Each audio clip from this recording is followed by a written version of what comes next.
ದ್ವಿತೀಯ PUC ಸಮಾಜಶಾಸ್ತ್ರ ಅಧ್ಯಾಯ 1ರ ಭಾರತೀಯ ಸಮಾಜದ ನಿರ್ಮಾಣ ಮತ್ತು ಜನಸಂಖ್ಯಾಶಾಸ್ತ್ರ. ಇದರಲ್ಲಿ ಬರುವ 1 ಅಂಕದ ಪ್ರಶ್ನೆ ಮತ್ತು ಉತ್ತರಗಳನ್ನು ಈ ವಿಡಿಯೋದಲ್ಲಿ ನಾವು ನೋಡೋಣ. ಈ ವಿಡಿಯೋ ನೋಡುವ ಮೊದಲು ನಮ್ಮ ಚಾನಲನ್ನು ಸಬ್ಸ್ಕ್ರೈಬ್ ಮಾಡಿ ಸಂಪೂರ್ಣ ವಿಡಿಯೋವನ್ನು ಪೂರ್ತಿಯಾಗಿ ನೋಡಿ.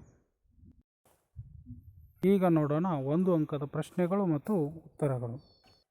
ಭಾರತಕ್ಕೆ ಸಂಬಂಧಿಸಿ ಯಾವ ವರ್ಷವನ್ನು ಜನಸಂಖ್ಯಾ ವಿಭಜಕ ವರ್ಷ ಎಂದು ಪರಿಗಣಿಸಲಾಗಿದೆ?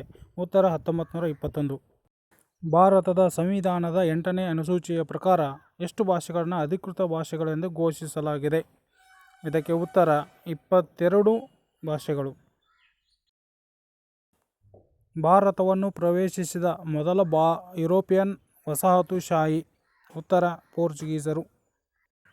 ಕನ್ನಡ ಎಂಬುದು ಯಾವ ಭಾಷಾ ಸಮೂಹಕ್ಕೆ ಸೇರಿದ್ದು? ಉತ್ತರ ದ್ರಾವಿಡಿಯನ್. ಸಿಖ್ ಧರ್ಮದ ಸಂಸ್ಥಾಪಕರು ಯಾರು? ಉತ್ತರ ಗುರುನಾನಕ್ ರವರು. 2011ರ ಜನಗಣತಿಯ ಪ್ರಕಾರ ಭಾರತದ ಲಿಂಗಾನುಪಾತ ಎಷ್ಟು? ಉತ್ತರ 940. ಭಾರತ ಸರ್ಕಾರವು ಕರ್ನಾಟಕದ ಯಾವ ಜಿಲ್ಲೆಯನ್ನು ಬೇಟಿ ಪಢಾವೋ ಬೇಟಿ ಬಚಾವೋ ಕಾರ್ಯಕ್ರಮಕ್ಕೆ ಆಯ್ಕೆಯನ್ನು ಮಾಡಿಕೊಂಡಿದೆ? ಉತ್ತರ ವಿಜಯಪುರವಾಗಿದೆ. ಮಕ್ಕಳ ಲಿಂಗಾನುಪಾತದಲ್ಲಿ ಅತ್ಯಂತ ಕಡಿಮೆ ಇರುವ ರಾಜ್ಯ? ಉತ್ತರ ಪಂಜಾಬ್ ರಾಜ್ಯವಾಗಿದೆ. 2011ರ ಜನಗಣತಿಯ ಪ್ರಕಾರ ಕರ್ನಾಟಕದ ಯಾವ ಜಿಲ್ಲೆಯು ಅತಿ ಹೆಚ್ಚು ಜನಸಾಂದ್ರತೆಯನ್ನು ಹೊಂದಿದೆ? ಉತ್ತರ ಬೆಂಗಳೂರು ಆಗಿದೆ. ಯಾವ ದೇಶ ಮೊದಲ ಬಾರಿಗೆ ಕುಟುಂಬ ಯೋಜನೆ ಕಾರ್ಯಕ್ರಮವನ್ನು ಅಳವಡಿಸಿಕೊಂಡಿದೆ? ಇದಕ್ಕೆ ಉತ್ತರ ಭಾರತ ದೇಶವಾಗಿದೆ. ಪ್ರಶ್ನೆ 11.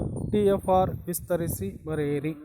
TFR ಎಂದರೆ ಒಟ್ಟು ಫಲವಂತಿಕೆ ದರ, ಟೋಟಲ್ ಫರ್ಟಿಲಿಟಿ ರೇಟ್. ಪ್ರಶ್ನೆ 12. ಅತಿ ಕಡಿಮೆ ಜನಸಂಖ್ಯೆ ಹೊಂದಿದ ಕರ್ನಾಟಕದ ಜಿಲ್ಲೆ? ಅದು ಕೊಡಗು ಜಿಲ್ಲೆಯಾಗಿದೆ. ಯಾವ ವರ್ಷ ಭಾರತದಲ್ಲಿ ಮೊದಲ ಬಾರಿಗೆ ಜನಗಣತಿ ಮಾಡಲಾಯಿತು? ಉತ್ತರ 1881ರಿಂದ 1891ರ ಅವಧಿ. ಸುಕನ್ಯಾ ಸಮೃದ್ಧಿ ಯೋಜನೆ ಜಾರಿಗೆ ತಂದ ವರ್ಷ? 22/1/2015 ಡೆಮೋಗ್ರಫಿ ಎಂಬ ಪದವನ್ನು ಮೊದಲು ಪರಿಚಯಿಸಿದವರು ಯಾರು? ಉತ್ತರ ಆಚಿಲ್ ಗಿಲ್ಯಾರ್ಡ್ ಎಂಬುವರು.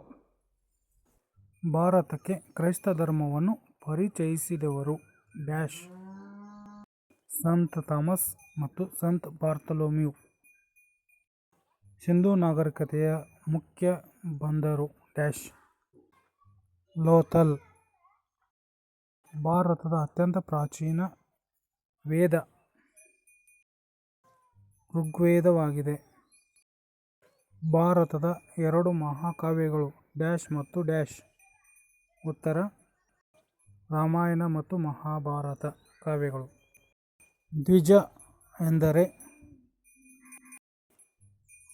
2 ಸಲ ಹುಟ್ಟಿದವರು ಎಂದರ್ಥ. ಮುಸ್ಲಿಂ ಸಮುದಾಯದ 2 ಪಂಗಡಗಳು ಡ್ಯಾಶ್ ಮತ್ತು ಡ್ಯಾಶ್ ಆಗಿವೆ? ಶಿಯಾ ಮತ್ತು ಸುನ್ನಿ. ಭಾರತದ ಪ್ರಾಚೀನ ಹೆಸರು? ಜಂಬೂ ದ್ವೀಪ. ಪ್ರಪಂಚದ ಅತ್ಯಂತ ಹಳೆಯ ಜಲವಿವಾದ? ಕಾವೇರಿ ಜಲವಿವಾದ. ಮುಂದಿನ ವಿಡಿಯೋದಲ್ಲಿ 2 ಅಂಕದ ಪ್ರಶ್ನೆಗಳು ಮತ್ತು ಉತ್ತರಗಳನ್ನು ತಿಳಿಸಲಾಗುವುದು.